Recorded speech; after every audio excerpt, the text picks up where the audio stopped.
silly goose. Why does the resolution look so terrible?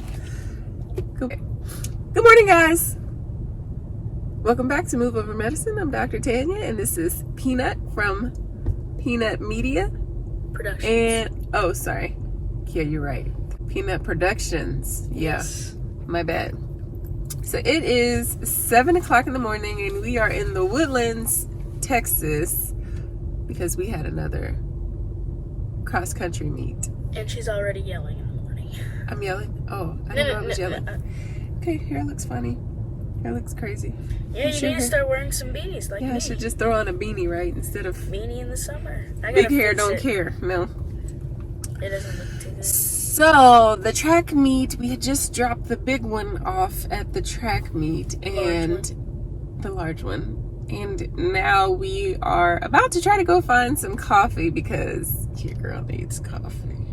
And maybe, do you want a hot cocoa or something? Or frappuccino? Scone? If they have like a vanilla bean drink, probably. Yeah, that sounds good. So we'll do that. Barba Booey. What he said.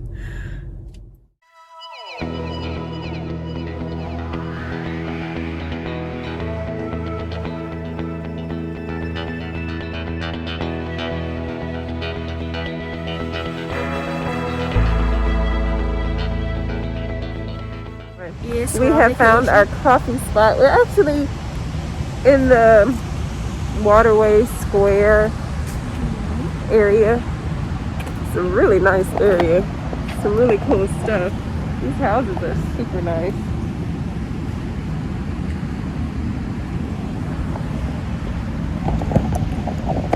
So we're about to kill some time because the big one doesn't run for another probably hour, 2 hours. Yeah, I think last time we ran at like 10. Yeah, but actually they moved it up an hour, so he's gonna run at 9 this morning. Oh, okay.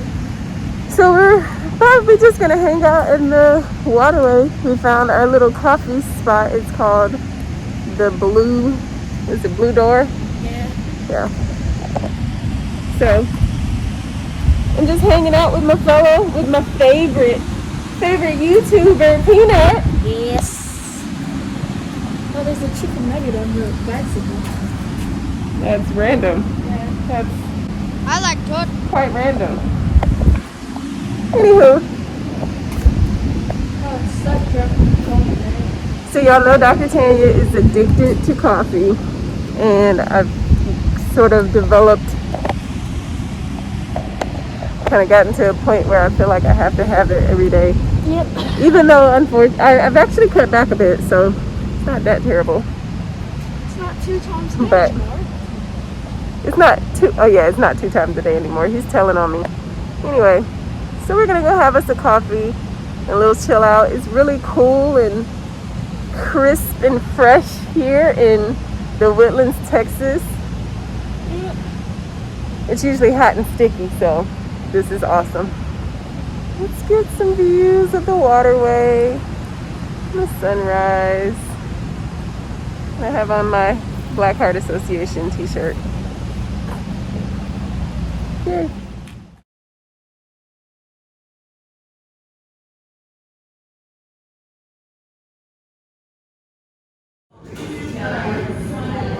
I'm kind of interested in this gluten-free vegan lemon poppy seeds. Check out these cinnamon rolls. It's pretty neat.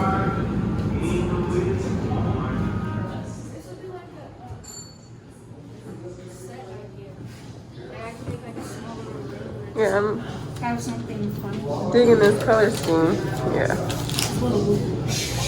Cup of coffee.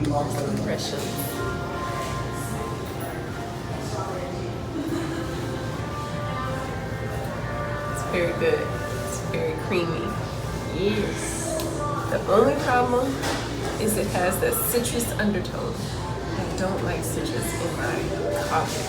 I prefer when it's like chocolatey or caramelly or like chocolatey or caramelly.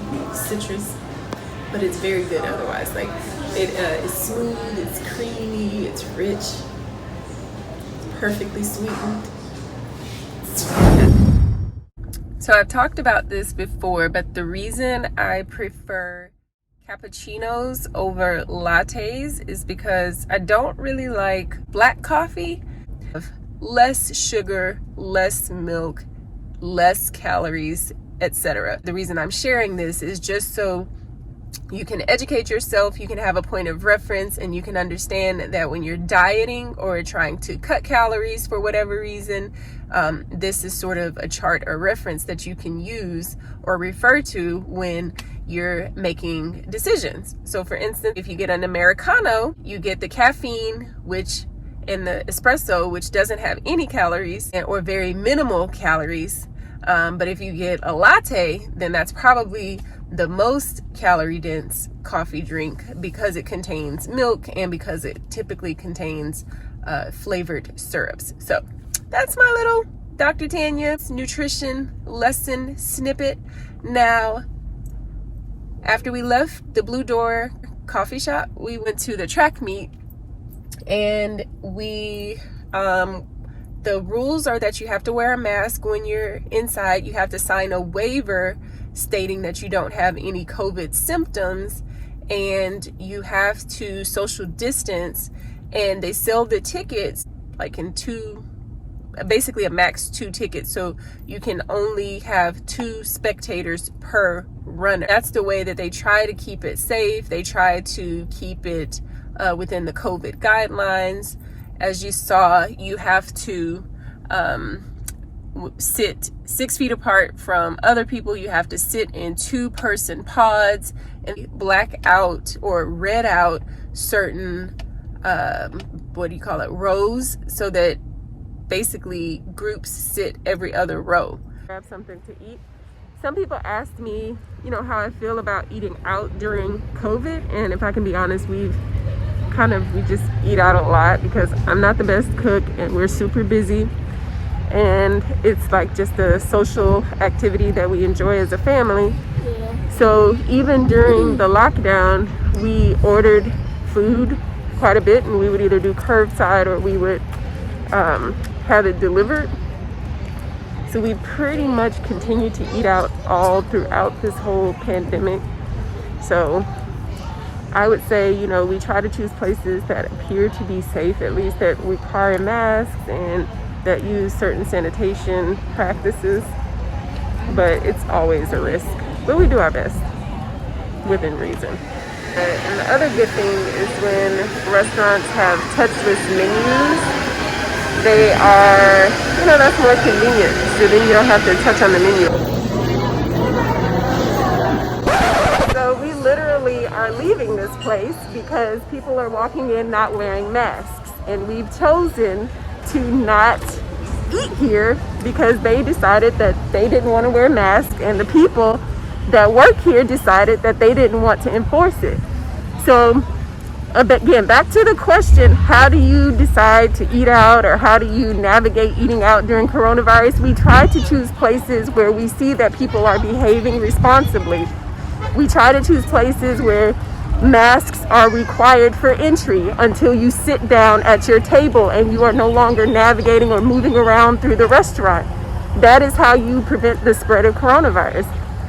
Walking through a restaurant and chatting and conversing with your friends while food is passing, while drinks are passing, that's irresponsible. That is not appropriate. So we will be leaving this place. We will not be returning during the pandemic. And I had my taste buds set for lobster Benedict, but we're not having that today because we have to go find somewhere else to eat because that's not responsible. I was looking forward to some waffles, but it's not responsible. You're going to have waffles elsewhere. Oh, okay. Thank you. We got this one from his meet. We got this one. A YouTuber. He just totally had a fanboy moment meeting his favorite YouTuber. So we're going to give this a try again and see if this restaurant has better practices.